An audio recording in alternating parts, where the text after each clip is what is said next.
My name's Roel. I was born in Enschede in Holland in 1950, but we moved out to Australia for what was going to be a 5-year term in February of 1951. So we managed to stay a little bit longer than 5 years, and here we are 70 odd years later and we're still here. Yep. So was it your parents' intention to come for those 5 years, return to Holland? I gather that was for work at the time, was it? No, it's a fantastic story actually, Ian, and one that I think took a lot of guts. But Mum and Dad had some not all that pleasant experiences during the Second World War. They lived fairly close to the German border, so they had friends that were Germans, and of course they were Dutch themselves. So when Germany invaded Holland, they were sort of in the town that basically was one of the first towns that was invaded. So that after the war then finished, there was a Cold War between the Russians and the Americans, and my father felt that it was still very volatile and that maybe they should get out for a few years until everything settled down. So they decided that they would pack up and leave for 5 years, what was going to be just a 5-year term.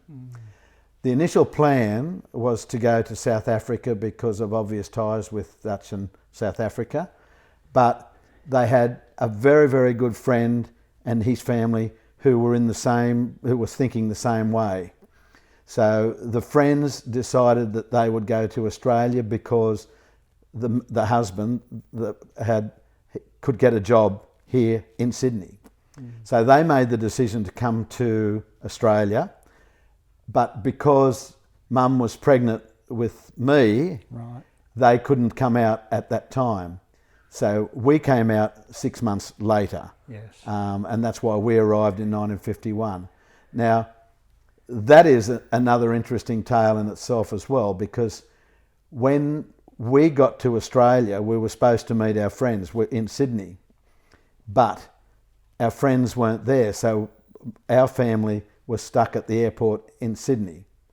Now, before I continue on with that aspect of the story, the reason why our friends weren't in Sydney was because when they arrived, he had a job in Sydney as a mechanic, but the person who employed him, or had employed him, said he could only provide accommodation for him and his wife and not their children. And they had 2 kids, I think, at the time, 2, not 3. So he said, well, I can't live here without my children. So he said, well, sorry, we can't employ you. So he then looked for work, and the only work he could find was in a small town out west of New South Wales in Tullamore for a mechanic. So they decided that without knowing too much about it, well, let's go to Tullamore and we'll work there. So consequently, when we decided that we were coming out, they said, yeah, well, that's fine. We'll meet you in Sydney and take you out to Tullamore. But because of the time difference, when we arrived in Sydney, there was no one there to greet us. You didn't just whip out your mobile phone or send them a text? No, thankfully we didn't have them then. So when we got there, Mum could speak a little bit of English, but Mum and Dad and my 2 sisters, older sisters, and a 6-month-old baby, that was me. We were at the Sydney airport and we were there for 9 hours. And eventually the immigration officials said, you can't stay here. So they said, we're going to pack you up and take you to the migrant camp in Bathurst. Right. So that sort of didn't go down that well with Dad, really. But anyhow, they took us to the camp in Bathurst. And after a few hours, Dad just said, no, this is not what I want. And he asked Mum to get a taxi and just said, can you get a taxi and tell them to take us to Tullamore? Now, remembering this is 1951, and Tullamore was it's over 200 mile from Bathurst. So Mum arranged for a taxi to come and take us to Tullamore. The taxi driver said, I can do it, but it's going to take a couple of days. Can I take my wife with me? So what actually happened, the taxi arrived, Yeah. Mum and Dad and the 3 kids, so there was 5 of us, and the taxi driver and his wife, and then they took us out to Tullamore. Yeah, incredible. Now, one of the stories that Mum told us only a matter of 10 years before she passed away was the fact that that trip from Bathurst to Tullamore was one of the most frightening times of her life. Really? And the reason was all she could think about is what happened to the Jews during the Second World War, because as they were driving, there was no lights. Like there were towns Yes. where there were lights, but then in between the towns, there was a lot of dirt road. That's all it was. It was just darkness. Now, Mum and Dad came from Holland, where if they travelled for 20 minutes, they'd have been through 3 towns. So they just assumed that Tullamore was going to be 10 minutes away and not 3 or 4 hours away. So when they drove out to Tullamore in that darkness on the dirt roads, Mum said, what in hell's name are they going to do with us? Are they taking us out to get rid of us? So it was a very scary time, but she never told us that until many, many, many years later. So. Wow. So anyhow, well, when we got to Tullamore after this long trip, the taxi driver said to Mum and Dad, well, where do you want to go? And they said, well, to the Dutch family. So the taxi driver and his wife started getting out and knocking on doors in Tullamore and saying, can you tell us where the Dutch family is? And that's how, and eventually we arrived at Tunnerik and Ormhank's house. That's the friends that we were there. So there's you're 6 months, and then you had 2 siblings. Yep, 5 and 6. You're all in this car together. So Yep. There's 5 of you, 2 of them. Yep. How old are the 5 and 6? You said. Yep. Yeah. And then Mum and Dad. So when we got to the Dutch house and we knocked on the door, and Tunnerik opened the door and said, what in blazes are you doing here? Or words to that effect. She said, Hank's in Sydney, gone down to pick you up. Oh no. And we said, well, here we are. So anyhow, so that's how we came to be in Tullamore and then in Australia. So we lived with them for about 6 months. So they had, there were 5 of them and 5 of us. So we're all in this little house. We've been out there since to have a look at this house. How 10 people lived in that house, I've got no idea. But anyhow, we did. So. Did your parents tell you anything about life in Holland? Yeah, they had a wonderful life, and they were quite privileged. Mum had a maid, and they had cooks, and Dad was very successful in his job as a mechanic. So they were able to actually afford to get out of the country when things were still a little bit hairy. So that's why they decided to get out. And that's an interesting story in itself, because at that time a lot of people were coming out as assisted POMs and immigrants, really. But Mum and Dad hadn't money to be able to fly out. Most of the people came out in boats, but we had money enough to fly out. But one of the aspects of that was they were only able to bring a small amount of money with them. They could not bring a lot of money into the country. Right. But Dad thought he'd be pretty clever about it all. So what he actually did was buy a transportable house and furniture in Holland before he left. So another story eventuated from that. He's put that on a ship or something? That was put on a ship. And arrived here how long after you? Well, when we got to Tullamore, we were living there. It took them, I think, 6 weeks or 8 weeks for the actual house to arrive. Yeah. Now, by then, Mum and Dad had been sort of accepted pretty well within the small Tullamore community, only a very small community. And when all the boxes of all the house arrived, they arranged for a convoy of trucks to go down to Sydney to pick up the truck, pick up the house, and bring it back to Tullamore. Yeah. Did it have some nice Dutch architectural features? How did it go in Tullamore? It was very interesting. I opened the Tullamore show a few years ago, And I told them this story, and I had a number of people come up to me after it and say, we remember that so clearly because we were at school and we used to always walk down after school to see how the Dutch house was coming on. So it became a real landmark in the town, everyone wanting to see how the Dutch house was progressing. Did your parents speak at all about the Germans invading Holland and the experience of that and what that was like? They did, and again, that wasn't until very, very late. Dad never spoke about it, and Mum wouldn't speak about it until later in life.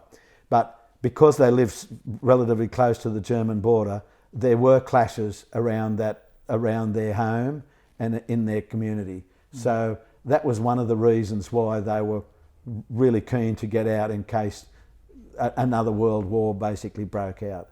And after the war, there were some not so pleasant memories of people who, Germans that were their friends and that they knew, and some of the stories they heard about them during the war. And then some of their Dutch friends who were punished for being friends with the German. There were all sorts of nasty stories like that. And Mum didn't elaborate very much at all on those sorts of things, just except to say that it just wasn't a nice time and we didn't want to go through it again. Did it impact them in any way in their adjustments in living in Australia, do you think? Or they put it behind them and just got on with it in the new land? It's one of the things that I think the Dutch and probably a lot of other European countries did was assimilate really well into the community, and certainly they did. They had their Dutch material things, I guess, and they decorated the house with a lot of Dutch stuff and a lot of great memories, photos and Dutch things really. But it was all about becoming part of the Australians. As I said, the assimilation policy at that time was that's just the way visitors to the country were expected to be, and they did it and embraced it and loved it. I mean, we're Aussies well and truly now, and we love it, and Mum and Dad did too. When Mum and Dad arrived here in Australia, we were the only ones of the family here. So for all those years, it was just Mum and Dad and us. So I'm now part of a large family on Chris, my wife's side, and they have a very large family, and they're always talking about grandmas and grandpas and pops and aunties and uncles and cousins and all that sort of thing. Well, we never had any cousins. We never had any aunties and grandparents or anything because they were still all back home in Holland. So it was something that we probably missed a little bit.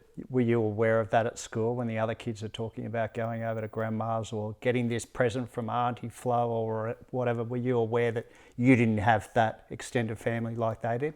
It's a good question, and I don't think I did. I don't think I was aware. I don't know about my sisters, the older sisters, because certainly they've never mentioned it to us. We were just us, and we were quite comfortable and happy, and we had the other Dutchies there, of course, so that was good. And now that I've got a bigger family, I love the family aspect of it all, and all of the kids. There's now 6 kids in the family. They've all got fairly large families on both sides now, so you've more than made up for it. We've more than made up for it is a good way to put it, and it's really nice. And I think had we known what it's like now, that would have been quite sad that we didn't have it, but we didn't. Do you feel the connection there, or it's a faint line? How would you describe your connection to Holland? It's still a very strong connection. Our whole family, and I'm talking our nieces and nephews, the younger kids, there's a great pride in the fact that we are Dutch, and it comes through all the time. Yes. We actually have when Mum died, Mum was the glue that held the family together, and it's a big family, 50, 60 kids and parents and everything. We used to get together for Christmas all the time. When Mum died, all the families went their own way to set up their own traditions. We still get together, but we decided that we were going to have a special day 1 or 2 months before Christmas based on Dutch Christmas. Okay. So the family, in memory of Mum, we all get together. So that Dutch aspect is very, very strong.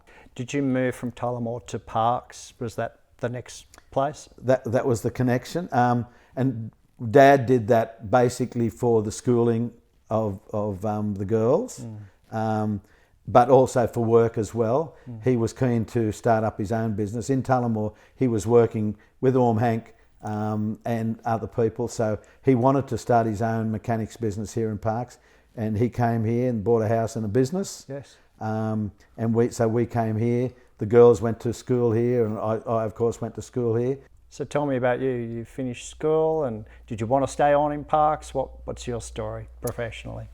Well, when I left school, when I was at school, I got a scholarship to finish year 12, but I'd been offered a position with the local business, and I went to school, or back to school for that one day, and then thought, no, I'm going to start working.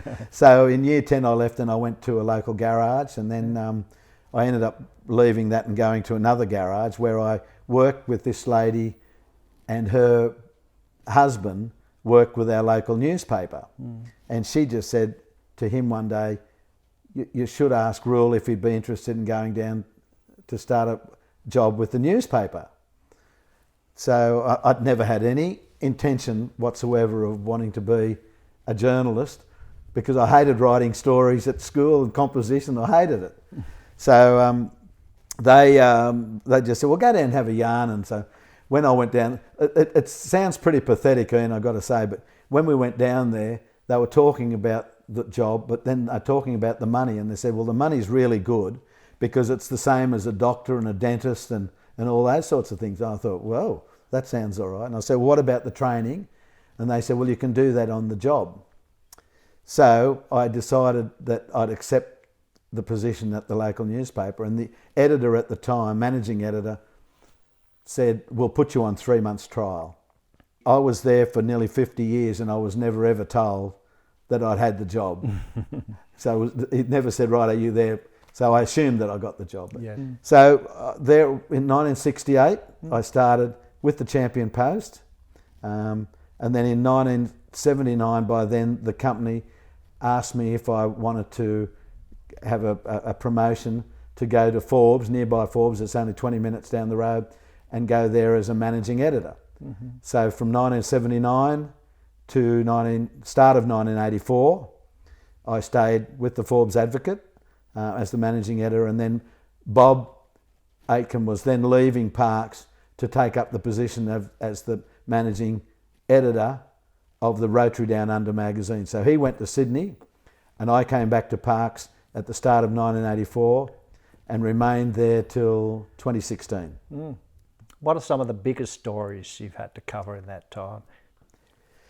Well, there's been some beauties, I do have to say. When I was that cadet in those early years, one of the first things I had to do, just down the road from where we're living now, there's a creek, and this family had tried to drive through the creek when it was in flood. I think there was about 8 people, if I remember correctly, in the car, and it got washed away, and 5 were rescued and 3 were missing. They found a body, but then I had to go, they called in the police skin divers, and then I had to go down there every day to wait until they found the other bodies. So I did that for a couple of days before they eventually found all of the bodies. So that was one of the things that I remember very, very vividly in those early days. Yeah. One of the other stories was also very early in those days. Chris and I were married, and not very long married, and we were living in a house that we were renting across the road from the fire station. And one morning, the fire sirens were just going absolutely crazy, and I'm thinking, what in blazes is going on? Well, it was a blaze. When we looked out, we could see half the town pretty well alight. Wow. So that meant, we put the journalism hat on, and we went down and we were taking photos and everything of this fire. And half the block, Commonwealth Bank and a RS Howard or Mates building block, a department store, was basically burnt to the ground. A pub that was on the corner as well was badly damaged. So it was a huge, huge fire. So, and everyone in Parkes now who's been here for a few years will always talk about the Mates Fire. Yeah, right. You know, so that was another one. I'm probably more happy to talk about the stories that I used to write about local residents who achieved great things and who did things, and you know that was my passion. Yes. To write about. So is that like people. your editor's piece? Yeah. Well, I used to write an editorial. Yeah. Well, sorry, it wasn't an editorial. My editorial, I used to call it From My Desk. Right. Our owners instructed us at a conference 25, 30 years ago that all the country newspaper editors, we come out 3 times a week. So it's a tri-weekly paper based very much on local issues, local people. So we were instructed that we had to write an editorial once a week. And I decided with my wife, I said, there's no way I can write an editorial because I'm not smart enough, I'm not educated enough, I'm not clever enough to be writing an editorial where I'm guiding or trying to direct people to be in a certain way. So what I decided to do was to adjust it to From My Desk, which was just a chat. Okay. So I would say, well, you know, it might be something about local government or something like that. Say, well, you know, the council has decided to go this way. I'm not sure that I would agree with something like that. I'd probably prefer to do something like this, you know, but I can see why they would do that, would be saving money. But, you know, it's easier for me to do this or whatever. So I would do it in a real talkative type fashion, and a lot of it would also be very much family orientated. So it became something of a, I think anyhow, but I think it became pretty popular. Regional newspapers, I mean, any local newspaper done well has a great role in bringing the community together, and you know, in many ways they're the glue for the community, aren't they? Very true. I've always thought it was the heartbeat of the community, the pulse of the community. I never regarded the Champion Post as Fairfax's newspaper or Country Press's newspaper or Kerry Packer's newspaper when he owned it. I always regarded it as the community's newspaper. So a lot of people would bring in information to us to publish. And it might be the CWA or the Red Cross, or it might be the Jockey Club, or it might be the Polo Cross Club or Tennis Club or whatever. Or the Elvis Festival. Or the Elvis Festival, very much so. So it was always their paper. If they felt that they wanted to get news out to the community, I said, yeah, it will go in the paper. And it's an irony, I think, that we have now, and that is that we've got so much information out in the world, but yet I feel as if we're probably the least informed as we've ever been. And less connected. Yeah, and less connected, yeah. Yeah. It's quite sad, really, you know. Yeah. So. And tell me, those times in the newspaper, you've watched the community change in various ways over 30, 40, 50 years. I forget the actual number of years there. About the multicultural community, what's the flavour in Parkes? Have you seen it change at all? Who's represented here? We have a multicultural group here in Parkes, and they meet quite regularly. It's fantastic. They all bring their own food. They adopt their own cultures and their customs when they go there. And here in Parkes, there's quite a large cross-section of different countries represented. And it's terrific. You know, it's not as if it's them and us or anything like that. They're all part of the community, and it's just fantastic to see. Yeah, I think multiculturalism, or whatever it's called these days, I know that's what it was called for a while there. I think that's what it is. It has been one of the best things for Australia, and assimilation is great, but if it means that people have got to turn their back on culture and turn their back on language in order to assimilate, I don't know that that's such a good idea. If we can find a place where we can celebrate culture, celebrate language, and also integrate into the country that we're part of. I couldn't agree more. I sort of tend to look at assimilation more as basically people coming into the Australian way of life. If they're coming to Australia, it's because they like the way that we live. So I think it would be great for people to embrace the Australian way of life. However, you bring customs, you bring cultures, you bring different foods, you bring all sorts of different things, and they should just become part of it.